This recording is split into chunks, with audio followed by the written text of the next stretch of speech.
Welcome to special analysis. నేను రమ్మ మండవ. ఈ రోజు అనాలిసిస్ లో భాగంగా మనం తీసుకోబోతున్న టాపిక్ ఏంటంటే, ఈ రోజు అనాలిసిస్ కి నేను ఒక టైటిల్ పెట్టాను. ఆ టైటిల్ చూసినట్లయితే విజయ్ సింహంలా సింగిల్ గా వచ్చాడు, మరి జగన్ పరిస్థితి ఏంటి అని చెప్పి నేను టైటిల్ పెడతాం జరిగింది. ఆ అంశం గురించి మనం మాట్లాడుకుందాం. ఇక్కడ విజయ్ ఏదైతే తమిళనాట చాలా షార్ట్ స్పాన్ లో పార్టీ పెట్టిన 2 సంవత్సరాల 2 నెలల్లోనే ఆయన సాధించిన విక్టరీ ఏదైతే ఉందో ఇది నిజంగానే ఒక నభూతో భవిష్యత్. అందుకే ఎంజీఆర్ తర్వాత అంతటి స్థాయి నేతగా ఈ రోజు విజయ్ గుర్తింపు పొందుతా ఉన్నాడు. ఆయన ఆ స్థాయిలో తమిళనాడు రాజకీయాల్లో కాదు దేశవ్యాప్తంగా కూడా తన ఇంపాక్ట్ చూపించగలిగాడు ఈ రోజు విజయ్. సో యాజ్ యూజువల్ గా వైఎస్ఆర్సీపీ ఎక్కడైనా ఏ క్రెడిట్ వస్తే తనకి ఎక్కడైనా ఆ క్రెడిట్ లో కొంత సంబంధం ఉంటే పూర్తిగా ఆ క్రెడిట్ ని ఆక్యుపై చేసే ప్రయత్నం చేస్తా ఉంది. ఈ రోజు విజయ్ గెలుపును వైఎస్ఆర్సీపీ తన ఖాతాలో వేసుకుంటా ఉంది. సో విజయ్ గెలుపు చంద్రబాబు నాయుడుకి పతనానికి ఒక నాంది అని చెప్తా ఉన్నారు. యాక్చువల్ గా అసలు చంద్రబాబు నాయుడుకి విజయ్ గెలుపుకి ఏం సంబంధం అనేది అసలు ఎవరికి అర్థం కాదు, కానీ ఒక నాంది అని చెప్తున్నారు. వాళ్ళు చెప్పేది ఏంటంటే ఇక్కడ ప్రభుత్వ వ్యతిరేకత అనేది స్టాలిన్ గానీ ఉదయనిధి స్టాలిన్ గానీ వ్యతిరేకత ఉంది అనేది చివరి వరకు ఎవరు కూడా ఎగ్జిట్ పోల్స్ పట్టుకోలేకపోయినాయి. మెజారిటీ ఎగ్జిట్ పోల్స్ డిఎంకే మళ్ళా అధికారంలోకి వస్తుందని చెప్పాయి, కానీ ఆ వ్యతిరేకత ఉంది అనేది ఈ రోజు విజయ్ సాధించే రిజల్ట్ తర్వాత అర్థమైంది అని చెప్తా ఉన్నారు. సో ఆ కంపారిజన్ లో ఎలాగైతే విజయ్ దుందుకు మోగించారో ఇక్కడ కూడా ప్రభుత్వ వ్యతిరేకత మనకి ఎడ్జి కాబోతోందని జగన్మోహన్ రెడ్డి అంటే మోన్ చేసుకుంటా ఉంది ఆయన. అంతేగా జగన్మోహన్ రెడ్డి ఇటీవలే తన బ్రదర్ కొడుకుపల్లిలో విజయ్ని కలవడం, వాళ్ళిద్దరు పక్కన కూర్చొని ఒక 5 మినిట్స్ మాట్లాడుకోవడం, విజయ్ క్యాంపైన్ లో జగన్మోహన్ రెడ్డి ఫోటో పట్టుకోవడం. సో ఇవన్నిటిని జగన్మోహన్ రెడ్డి విజయ్ని గెలిపించాడు అని చెప్పుకుంటా ఉన్నారు. సో రాష్ట్రంలో 11 సీట్లు తెచ్చుకోలేదు, ప్రతిపక్ష హోదా కూడా రాకుండా ఉన్న జగన్ విజయ్కి మరి అన్ని సీట్లు ఎలా తీసుకొచ్చారు తమిళనాడులో అనేది ఎవరికి అర్థం కాని అంశం. సరే వాట్ ఎవర్ ఇట్ మే, కానీ జగన్మోహన్ రెడ్డి నమ్ముకున్న కారణంగానే విజయ్ పాపం 11 సీట్ల తేడాతోని పూర్తి స్థాయిలో 108కి పరిమితం అయ్యారని కూడా సెటైర్లు బేలుతూ ఉన్నాయి. సో ఇవన్నీ పక్కన పెడితే ఈరోజు ఇక్కడ విజయ్తో ప్రతిసారి జగన్మోహన్ రెడ్డి కంపేర్ చేసుకుంటా ఉన్నారు. ఏ కంపారిజన్ మెయిన్ గా జరుగుతోందంటే అక్కడ విజయ్ వచ్చారు కాబట్టి తమిళనాట, ఏపీలో జగన్మోహన్ రెడ్డి రాబోతా ఉన్నారు అని చెప్పి ఇది విజయ్ అక్కడ సీఎం కాబోతాం అనేది ఈరోజు ఏపీకి కూడా జగన్మోహన్ రెడ్డి సీఎం కాబోవడానికి ఒక ఇండికేషన్ అని చెప్పి ప్రచారం చేస్తూ ఉంది వైసీపీ. ఎలా ఇండికేషన్ ఇది? సరే అది పక్కన పెడితే ఇక్కడ పొత్తుల విషయం చాలా కీలకంగా ఉంటుంది ఎన్నికల సమయంలో. మొన్నటి ఎన్నికల సమయంలో ఎందుకు ఇక్కడ విజయ్తో జగన్మోహన్ రెడ్డి కంపేర్ చేయాలి అంటే, విజయ్ పార్టీ పెట్టిన తర్వాత అనేక రకాలుగా ఒత్తిళ్లు వచ్చాయి ఆయన మీద. మనం చూస్తే ఒక కరూరు తొక్కిసలాట ఘటన, ఆ ఘటనలో ఆయన మీద సిబిఐ ఎంక్వైరీ వేయడం, అసలు ఆ ఘటన తర్వాత విజయ్ రాజకీయాలు వద్దు, మీరు విజయ్ని రాజకీయాల నుంచి తప్పుకోమని నేను సలహా ఇచ్చానని వాళ్ళ నాన్న నిన్న ఒక బాంబ్ బ్లాస్ట్ చేశారు. ఆ ఇష్యూ నుంచి బయటపడక ముందే ఇంకోవైపు చూస్తే జననాయకన్ సినిమా రిలీజ్ ఆగిపోవడం, సెన్సార్ పడడం దాని మీద. అదేవిధంగా చూస్తే ఆ సినిమా యూట్యూబ్లోని అదేవిధంగా ఆన్లైన్ వేదికల మీద లీక్ కావడం, ఇది చూసాం మనం. అందరితో ఆగిందా అంటే అటు తన సొంత భార్య ఆయన మీద డిఫర్మేషన్ వేయడం, డైవర్స్ డిఫర్మేషన్. ఇంకొక మహిళతోని ఆయనకి సత్సంబంధాలు ఉన్న నటితోనంటే మరుసటి రోజే ఆయన త్రిషాని తీసుకొని ఒక ప్రైవేట్ ఫంక్షన్కి రావడం, త్రిషా ఫ్యాన్స్ కానీ వాళ్ళ ఫ్యామిలీ మెంబర్స్ కానీ వాళ్ళిద్దరు రిలేషన్ ఎండార్స్ చేసే ప్రయత్నం చేయడం. సో ఇవన్నీ ఈ విషయంలో ఆయన మీద చాలా విమర్శలు వచ్చినాయి 1-2 రోజులు. తర్వాత అంతా సర్దుకొని ఈరోజు ఆ విషయాన్ని పక్కన పెట్టి విజయ్ ఇచ్చిన హామీల్ని, విజయ్ క్యారెక్టర్ని, విజయ్ ఎలా జనంలోకి చొచ్చుకెళ్ళాడు, ఎలా ప్రచారం చేశారు అనే అంశాన్ని మాత్రమే జనం పరిగణలోకి తీసుకున్నారు. విజయ్కి ఒకసారి అవకాశం ఇచ్చి చూద్దాం అనుకున్నారు కాబట్టి విజయ్ వైపు మొగ్గు చూపారు వాళ్ళు. అయితే ఇక్కడ మనం చెప్పుకోవాల్సింది ఏంటంటే, డిఎంకే నుంచి విజయ్ మీద చాలా ప్రెజర్ ఉంది, తమ వైపు రావాలి. విజయ్ ఇండివిజువల్ గా పోటీ చేస్తే ప్రభుత్వ వ్యతిరేక ఓటు చీలుతుంది, సో మనకి ఇబ్బంది పడతామేమో అని చెప్పేసి అటు అన్న డిఎంకే కూడా చాలా రకాలుగా విజయ్ కోసం ప్రయత్నాలు చేసింది. ఇక స్టాలిన్ లాంటి వాళ్ళు ఇంపాక్ట్ మనకు కూడా తగులుతుందని ప్రయత్నం చేశారు. ఆల్రెడీ బీజేపీ చాలా రకాలుగా విజయ్కి రాయబారాలు పంపించింది. అయినా సరే విజయ్ ఏ పార్టీతోని నేను ఉండను అని తేల్చి చెప్పేశారు. డిఎంకేకి అయితే అసలు ఈ మూల సిద్ధాంతానికి నీకు వ్యతిరేకం అని చెప్పేశారు. ఇక ఆల్మోస్ట్ అన్నా డిఎంకేతో చేతులు కలపలేదు, బీజేపీతో కూడా చేతులు కలపలేదు. ఆల్రెడీ కాంగ్రెస్ డిఎంకే ఒకే ఫోల్డ్లో ఉన్నాయి కాబట్టి వాళ్ళతో కూడా ఆయన వెళ్ళలేదు.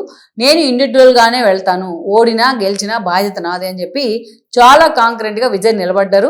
దాని ఫలితమే ఆయన ప్రసంగాల, ఆయన మాట తీర, ఆయన కన్విక్షన్ ఇవన్నీ తమిళ ప్రజలు ఓన్ చేసుకున్నారు. ఆయన సినిమాల్లో ఉన్న ఇమేజ్, ఆయన అభిమాన సంఘాల పేరుతో ఒక 7-8 ఏళ్లుగా అక్కడ గ్రౌండ్ రియాలిటీస్తో వాళ్ళు జనంతో టచ్లోకి వచ్చిన ఇమేజ్, అతనుకున్న మాస్ అప్పీలు.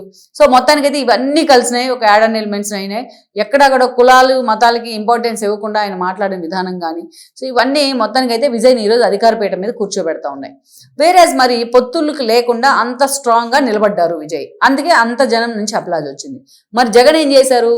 జగన్ ఎప్పుడైతే టీడీపీ 2014 ఎన్నికల్లో ఎన్డీఏతో కలిసి టీడీపీ పోటీ చేసింది, ఆ రోజు పవన్ కళ్యాణ్ కూడా వాళ్ళకి మద్దతు ఇవ్వడం జరిగింది. అధికారంలోకి వచ్చారు, కేంద్రంలో రాష్ట్రంలో మంత్రి పదవులను పంచుకున్నారు. పవన్ కళ్యాణ్ మాత్రం పదవులకు దూరంగా ఉంటానంటూ ఉండిపోయారు. ఆ తర్వాత ఏం జరిగింది?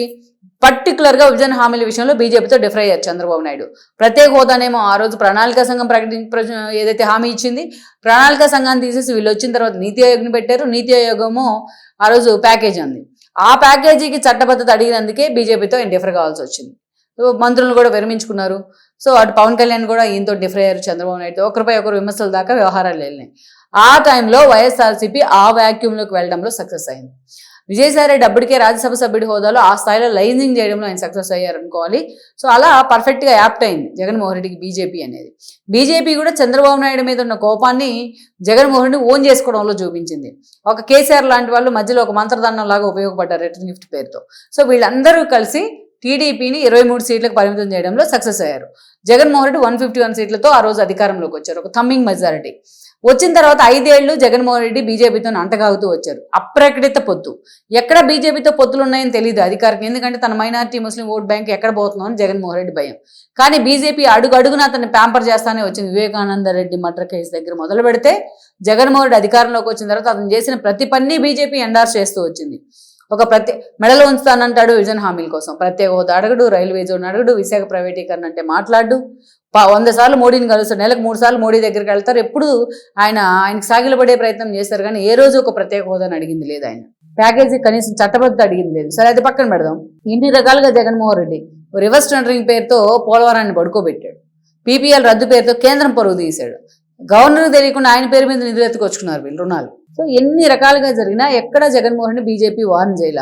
సరే రాముడు తలెత్తుకుపోయినా రామతీర్థంలో, తేనెటీగలు రథాన్ని తగలబెట్టినా అంతర్వేదిలో, బంగారు వెండి సింహాలు మాయమైన అమ్మవారి టెంపుల్లో ఎక్కడ కూడా బీజేపీ జగన్మోహన్ కంట్రోల్ చేసే ప్రయత్నం చేయాలి. అందుకే జగన్మోహన్ చేసిన ప్రతి తప్పు వెళ్ళి బీజేపీ ఖాతాలో పడింది. దానికి బీజేపీ కూడా మూల్యం చెల్లించుకోవాల్సిన పరిస్థితి వచ్చింది. లాస్ట్ మినిట్లో రియలైజ్ అయ్యి వాళ్ళు అప్పుడు పవన్ కళ్యాణ్ ద్వారా టీడీపీతో కలిసి పొత్తులు పెట్టుకొని మొన్నటి ఎన్నికల్లో అధికారంలోకి వచ్చారు. లేకపోతే బీజేపీ మీద భస్మాసుర హస్తం అయ్యేది జగన్మోహన్ రెడ్డితో అప్రకటిత పొత్తు అనేది. సో అదైపోయింది కదా. ఈరోజు జగన్మోహన్ రెడ్డి నిజంగానే ఏ పార్టీతో లేరు అనడానికి చెప్పలేము మనం. ఎందుకు చెప్పలేము? నిన్న మొన్న రాష్ట్రపతి ఎన్నికలు వచ్చాయి. ఉపరాష్ట్రపతి ఎన్నికల్లో రేవంత్ రెడ్డి మొత్తుకున్నారు తెలంగాణ వ్యక్తి సుదర్శన్ రెడ్డికి మీరు సపోర్ట్ చేయండి అని. కానీ బీజేపీ నేతలు అడక్కముందే వెళ్ళి జగన్మోహన్ రెడ్డి వాళ్ళకి మద్దతు ఇవ్వడం జరిగింది. అండ్ వన్ మోర్, ఇంకోటి చూసాం మనం, స్పీకర్ మీద వాళ్ళ నో కాన్ఫిడెన్స్ మోషన్ పెడితే జగన్మోహన్ రెడ్డి ఆ రోజు ఇండియా కూటమి నేతలంతా కూడా తన మద్దతు అడిగినా జగన్మోహన్ రెడ్డి ముందుగా వెళ్ళి బీజేపీకే మద్దతు ఇవ్వడం జరిగింది. ఇలా ఎన్నో జరిగినాయి జగన్మోహన్ రెడ్డి వైపు నుంచి. అంటే వితౌట్ బీజేపీ జగన్మోహన్ రెడ్డి ఉండలేరు. జగన్మోహన్ రెడ్డి పీక మీద కత్తుల్లాగా కేసులు వేలాడుతున్నాయి కాబట్టి బీజేపీ ఫోల్డ్లోంచి ఆ అప్రకటిత పొత్తులోంచి జగన్మోహన్ రెడ్డి వెళ్ళలేరు. పోనీ నిజంగా అధికారికంగా పొత్తులో ఉంటాడంటే అధికారికంగా పొత్తులో ఉంటే తన ఓట్లు పోతాయని భయం. అంత డ్యూయల్ స్టాండర్డ్స్ బీజేపీ విషయంలో. సరే బీజేపీ వద్దు, తాను ప్రతిపక్షంలో ఉన్నారు కాబట్టి కనీసం అటు ఇండియా కూటమితోనే కలుస్తారా, కాంగ్రెస్తో పొత్తులు పెట్టుకుంటారా అంటే భయం. మళ్ళీ అది కాంగ్రెస్తో పొత్తులు పెట్టుకుంటే ఏంటని. పొత్తులు పెట్టుకోకుండా సైలెంట్గా అన్నా ఉంటారంటే మాటకు ముందు రాహుల్ గాంధీని టార్గెట్ చేస్తారు. సో పోనీ అలా కాదు, ఈ పార్టీలు ఏవి వద్దు, లెఫ్ట్ పార్టీ ఎర్ర జెండాలు కలిస్తే తమ పోరాళ్ళకి కొంత శాంటిటీ ఉంటుందని నమ్ముతారు అందరూ కూడా. అలాంటి వాళ్ళని కలుపుకొని మనం ఎన్నికలకు వెళ్దాం మొర్రో అని నేతలంతా అంటుంటే జగన్మోహన్ రెడ్డి మాత్రం వాళ్ళు కలుపుకుంటే బీజేపీ కోపం వస్తుందేమో ఆలోచన అయింది. సో పైకి మాత్రం సింహం సింగిల్గా వస్తుందంటారు, ఇక్కడ ఏ పార్టీల మద్దతు కూడా కడదామని ఆలోచన చేస్తూ ఉంటారు.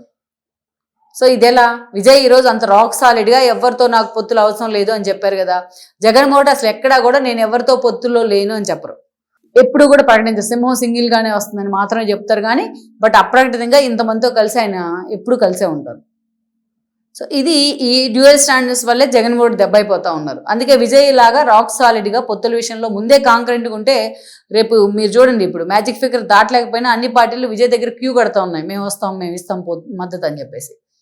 సో జగన్మోహన్ రెడ్డి అలా కాదు కదా, అప్రకటితంగా ఇప్పటికీ బీజేపీతో ఆయన పొత్తుల్లోనే ఉన్నారు. అటు కూటమి మొత్తం 3 పార్టీలు కలిసి అధికారంలో ఉన్న జగన్మోహన్ రెడ్డి మాత్రం ఈరోజు వాళ్ళని డిఫర్ చేయరు. సో అది జగన్మోహన్ రెడ్డి డ్యూయల్ స్టాండర్డ్స్ పొత్తుల విషయంలో.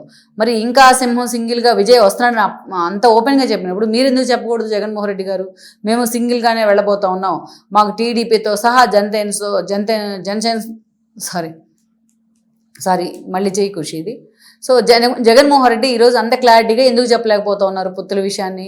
మేము రేపటి ఎన్నికల్లో సింహంలాగా సింగిల్గానే వెళ్తా ఉన్నాం, మాకు టీడీపీ అయినా ఒకటే, జనసేన అయినా ఒకటే, బీజేపీ అయినా ఒకటే, ఈ 3 పార్టీలు కూటమిలో ఉన్నాయి కాబట్టి వాళ్ళని మేము వ్యతిరేకిస్తున్నాం అని సింగిల్ స్టేట్మెంట్ అయినా జగన్మోహన్ రెడ్డి ఎందుకు ఎవరు బీజేపీ అంటే భయం. కానీ విజయ్ ఆ భయం లేకుండా అంత రాక్ సాలిడ్గా నిలబడ్డారు.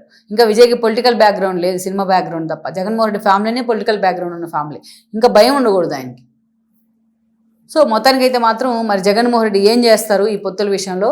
పార్టీ నేతలు మాట వింటారా, లేదు తనకి ఏ పార్టీతో పొత్తులు లేవని విజయలాగా సగర్వంగా ప్రకటిస్తారా అనేది ఆయన భవిష్యత్తుని, ఆయన పార్టీ భవిష్యత్తుని కూడా నిర్ణయించబోతా ఉంది.